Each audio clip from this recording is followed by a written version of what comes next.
जय हिंद दोस्तों, मैं हूं मुक्तक Singh Rathore. National defence academy 2021 का सेकेंड एग्जाम हो चुका है। बहुत सारे स्टूडेंट्स एसएसबी बोर्ड में अपीयर होंगे, मेडिकल टेस्ट भी देंगे और इसीलिए वो बहुत सारे इंफॉर्मेशन इनके बारे में गैदर करने में लगे हुए होंगे। अब इसी प्रोसेस में बहुत सारी ऐसी इंफॉर्मेशन उनको हासिल होगी जो ऑथेंटिक नहीं है, इनफैक्ट जो कि र्यूमर्स है।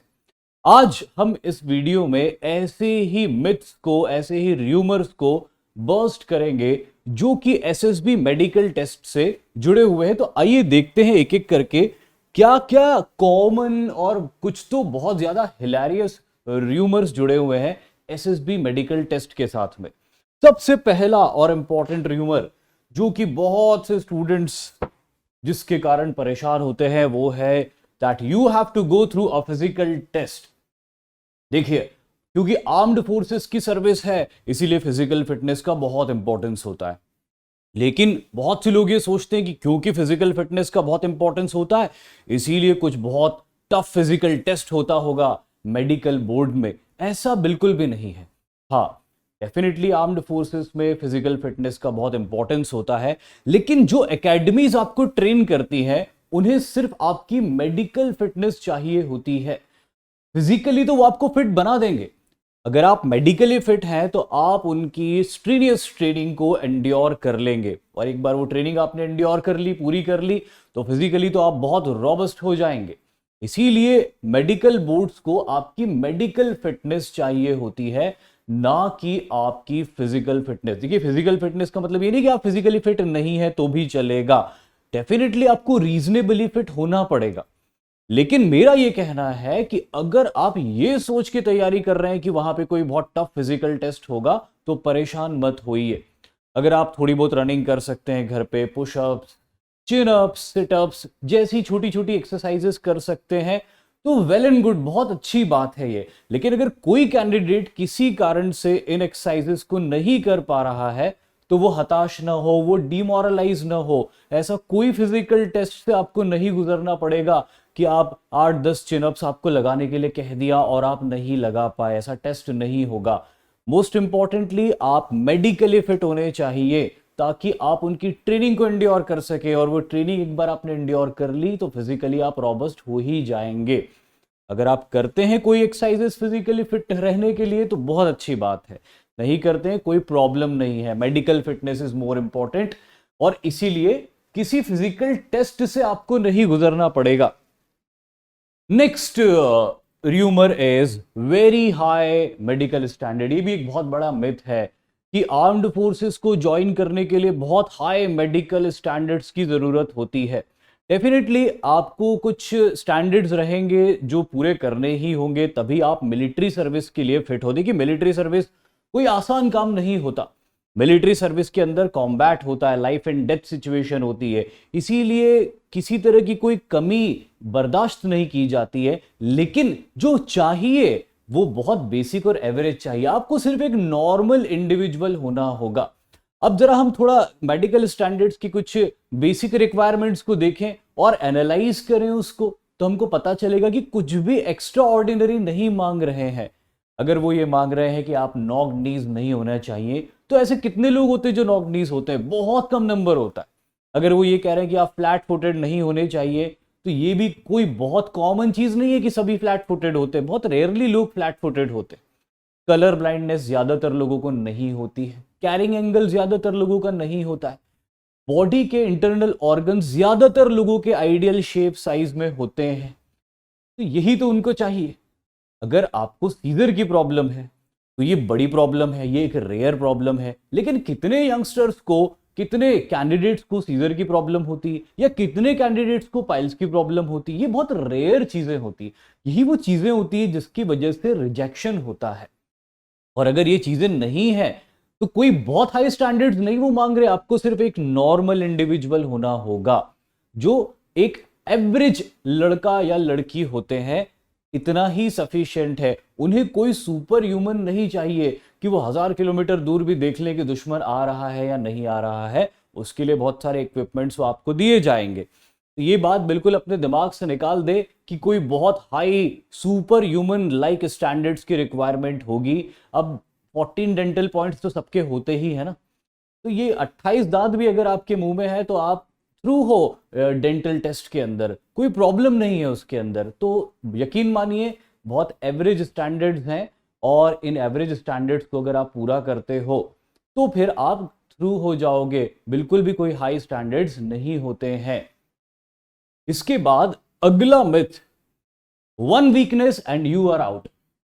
बहुत सारे स्टूडेंट्स ये सोचते हैं कि मेडिकल बोर्ड बहुत स्ट्रिक्ट होते हैं, और अगर आपके अंदर उन्होंने कोई वीकनेस स्पॉट कर ली, अच्छा हमने बहुत सारा पिछले पॉइंट में डिस्कस किया कि भाई ये नहीं होना चाहिए, वो नहीं होना चाहिए, अब इनमें से मान लीजिए कि कोई प्रॉब्लम निकल गई तो क्या होगा, स्ट्रेट अवे आउट कर देंगे? बिल्कुल भी नहीं, ऐसा नहीं होता है। अगर मेडिकल टेस्ट में कोई प्रॉब्लम आती है और किसी वजह से आपको रिजेक्शन मिलता है, तो रिजेक्शन मिलने के बाद आप अपील कर सकते हो। AMB, अपील मेडिकल बोर्ड से आप अपील कर सकते हो कि मुझे री मेडिकल टेस्ट के लिए बुलाया जाए। 42 डेज के बाद आपको एक और मेडिकल टेस्ट के लिए बुलाया जाएगा। उस मेडिकल टेस्ट में दोबारा आपको सारे प्रोसेसेस से गुजारा जाएगा। हो सकता है कि आप वहां पर यू मे गेट थ्रू। तो ऐसा नहीं है कि आपकी एक गलती या आपके अंदर कोई एक कमी पता चलती है और आपको सीधे ही निकाल दिया जाएगा, ऐसा बिल्कुल भी नहीं है। आप अपील कर सकते हो, और अपील मेडिकल बोर्ड में भी अगर रिजेक्शन होता है तो आप उसका रिव्यू भी करवा सकते हो। हालांकि रिव्यू बहुत ही रेयर केसेस में किया जाता है, ऐसे केसेस जो कि बोर्ड समझता है कि रिव्यू के लायक हैं तो ही रिव्यू किया जाता है, लेकिन फिर भी एक ऑप्शन है, एक अपॉर्चुनिटी, एक चांस है कि आप रिव्यू कर सकते हैं अगर अपील मेडिकल बोर्ड में भी रिजेक्शन होता है तो। और रिव्यू में हो सकता है कि वो जो मेडिकल प्रॉब्लम आ रही है वो रेक्टिफाई हो जाए और आपको ले लिया जाए, आपको सिलेक्ट कर लिया जाए, फिर डिक्लेयर कर दिया जाए। तो बिल्कुल भी ऐसा नहीं है कि अगर आपको आपके अंदर पहली बार में कोई कमी निकलती है तो वो बिल्कुल आपको भगा देंगे, दूसरी बार कभी बुलाएंगे नहीं। आप अपील कर सकते हो अपील मेडिकल बोर्ड के सामने, जो कि आपको चॉइस दी जाएगी कुछ मिलिट्री हॉस्पिटल्स की। आप उनमें से कोई एक मिलिट्री हॉस्पिटल चूज कर सकते हो। भारत के अंदर बहुत सारी कमांड्स हैं, ज्यादातर military hospitals appeal medical board उन कमांड्स के अंदर है। तो आपके शहर के नजदीक जो भी कमांड हो आप उसमें जाके अपील कर सकते हैं, दोबारा मेडिकल टेस्ट के लिए जा सकते हैं। और अगर उसमें भी सेटिस्फैक्शन आपको नहीं है तो आप रिव्यू भी कर सकते हैं। उसके लिए या तो आपको AFMC पूना जाना पड़ेगा या फिर दिल्ली के अंदर वो रिव्यू होता है। तो ऐसा बिल्कुल भी नहीं है कि one mistake, one short coming and you are out. No, you will have sufficient chance to appeal and review. तो army, navy, air force, armed forces किसी के साथ इनजस्टिस नहीं करती है। You are always watched and analyse, this is another myth, और ये बहुत बड़ा मिथ है। बहुत सारे कैंडिडेट्स, बहुत सारे एस्पायरेंट्स ये कहते हैं कि वहां पर आपको बहुत सारी निगाहें देख रही होती है। सिर्फ GTO नहीं देख रहा होता है, सिर्फ ऑफिसर्स नहीं देख रहे होते हैं, बल्कि कुक भी आपको देख रहा होता है, गार्डनर भी आपको देख रहा होता है, वॉचमैन भी आपको, वॉचमैन का तो काम ही देखना होता है, लेकिन वो आपको देखना काम नहीं होता है। तो ये भी अपने दिमाग से बात निकाल लीजिए कि कोई आपको हमेशा ही देख रहा है, आपके एक एक स्टेप को कोई फॉलो कर रहा है, जैसे कि वो सीक्रेट एजेंट है और आप उनके एनिमी हो। देखिए डेफिनेटली SSB के प्रोसीजर में ऑब्जर्वेशन तो होता है, लेकिन ये इतना माइन्यूट ऑब्जर्वेशन नहीं होता है कि पल पल कोई आपको देख रहा है, कुक भी आपको देख रहा है, गार्डनर भी आपको देख रहा है, ऐसा नहीं है। एक बात हमको समझनी होगी, चाहे वो SSB टेस्ट हो, साइकोलॉजिकल या फिर मेडिकल बोर्ड हो, खासतौर पे मेडिकल बोर्ड के अंदर, और दोनों में सभी जगह ये बात इक्वली लागू होती है कि आपको डिसिप्लिन रखना होगा। एक जो बेसिक डिसिप्लिन की रिक्वायरमेंट होती है, जो आपसे एक्सपेक्ट किया जाता है, वो आपको रखना ही होगा। अगर आप वो बेसिक डिसिप्लिन में रहते हैं, उसके बाद अगर आपको कोई वॉच भी करता है, एनालाइज भी करता है, ऑब्जर्व भी करता है, तो उसमें कोई प्रॉब्लम नहीं है। दरअसल कोई आपको लगातार देख नहीं रहा होता है, लोग आपका ऑब्जर्वेशन करते हैं कि भाई ये ठीक ठाक चल रहे हैं कि नहीं। अब यहां पर आप अलग से कब पॉप आउट होके आते हो, जब आप कोई इनडिसिप्लिनरी एक्शन करते हो। तो जस्ट मेक श्योर कि अगर आप वहां जाते हो तो आप किसी तरह का कोई इनडिसिप्लिन मत करो, और उसके बाद आप रिलैक्स रहो। जनरली क्या होता है कि इस पॉइंट में ये मिथ ये है, प्रॉब्लम ये है कि स्टूडेंट्स इतने ज्यादा कॉशियस हो जाते हैं, इतने ज्यादा कॉन्शियस हो जाते हैं कि उनको लगता है हर वक्त कोई उनको देख रहा है। तो वो जैसे है ना नेचुरली वैसे रह ही नहीं पाते और उस प्रोसेस में कुछ गलतियां हो जाती है उनसे। तो ऐसा बिल्कुल भी नहीं करना है। जैसे आप हैं नॉर्मली रहिए, डिसिप्लिन में रहिए, और अगर उसके बाद कोई आपको ऑब्जर्व भी कर रहा है, वॉच भी कर रहा है, तो करने दीजिए, उसकी कोई प्रॉब्लम नहीं होगी, वो आपके फेवर में ही जाएगा। तो ये भी एक मिथ है कि लगातार कोई आपको देख रहा है और आपकी एक एक हरकत के ऊपर आपको पॉइंट्स दे रहा है या आपके पॉइंट्स काट रहा है। बिल्कुल परेशान नहीं होना है, आपको बेसिक डिसिप्लिन मेंटेन करके रखना है। उसके बाद अगर कोई देख भी रहा है आपको तो कोई प्रॉब्लम नहीं है। Next myth, different medical standards in various centres. सबसे पहले तो ये बात आपको अच्छे से पता होनी चाहिए, आप ध्यान रख लीजिए इस बात को कि एसएसबी सेंटर्स में मेडिकल टेस्ट नहीं होता है। एसएसबी सेंटर के नजदीक जो मिलिट्री हॉस्पिटल्स होते हैं वहां पर आपका मेडिकल टेस्ट होता है। अब मिलिट्री देखिए क्या है, ये अलग अलग, और ये माना जाता है कि अलग अलग मिलिट्री हॉस्पिटल्स या एसएसबी सेंटर्स के नजदीक के मिलिट्री हॉस्पिटल्स में स्टैंडर्ड्स अलग होते हैं। कोई कोई लीनियंट होता है, कोई कोई बहुत स्ट्रिक्ट होता है। ऐसा बिल्कुल भी नहीं है। चाहे आप एक्स मिलिट्री हॉस्पिटल या वाई मिलिट्री हॉस्पिटल से टेस्ट हो रहे हो, अल्टीमेटली तो आपको एक एकेडमी ज्वाइन करनी है। अल्टीमेटली तो आप एक ही जगह रह के एक ही जैसी ट्रेनिंग पूरी करोगे। तो क्यों होंगे अलग अलग स्टैंडर्ड्स जब आपको ट्रेनिंग एक ही करनी है? तो बिल्कुल ये एब्सोल्युटली एक रबिश और एक बहुत बड़ा मिथ है कि ट्रेनिंग एस्टैब्लिशमेंट में मिलिट्री हॉस्पिटल्स जो है वो अलग अलग होते हैं और सबके स्टैंडर्ड्स अलग होते हैं। बिल्कुल भी नहीं होता है। आपकी ट्रेनिंग एक जैसी होती है। ट्रेनिंग के लिए जो फिजिकल मेडिकल ट्रेट्स चाहिए वो एक जैसे स्टैंडर्ड्स पर ही इवैल्यूएट होते हैं। तो ये भी एक बहुत बड़ा मिथ है कि अलग अलग सेंटर्स पे लीनियंसी ज्यादा कम होती है।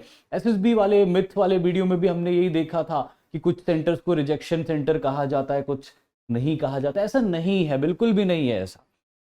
सारा प्रोसीजर आर्मी का, नेवी का, एयरफोर्स का, आर्म्ड फोर्सेस का पूरा सेंट्रलाइज्ड सिस्टम होता है इवैल्यूएशन का। चाहे आप कश्मीर में इवैल्यूएट हो रहे हो या कन्याकुमारी में इवैल्यूएट हो रहे हो, आपको एक ही स्टैंडर्ड पे इवैल्यूएट किया जाएगा, एग्जामिन किया जाएगा। तो ये भी मिथ अगर है दिमाग में तो इसको निकाल दो पूरी तरह से।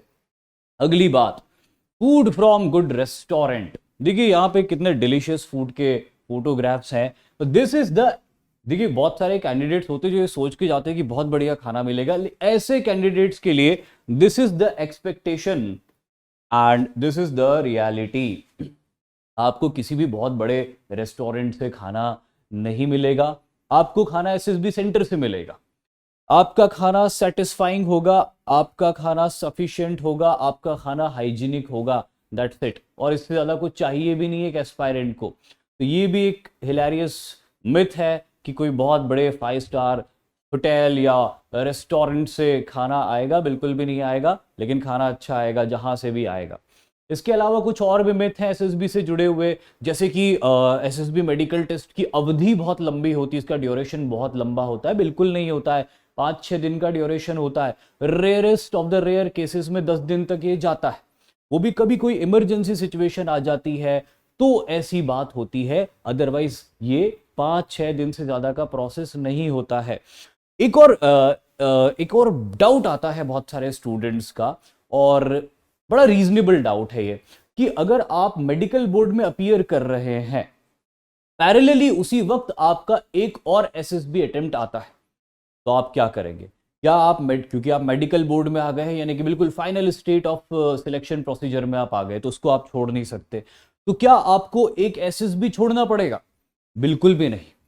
आप उस एसएसबी साइकोलॉजिकल टेस्ट के लिए अपीयर कर सकते हैं। मेडिकल बोर्ड को आप बता सकते हैं, एप्लीकेशन दे सकते हैं कि मेरा एसएसबी है किसी और सेंटर पे, मुझे वहां जाना है।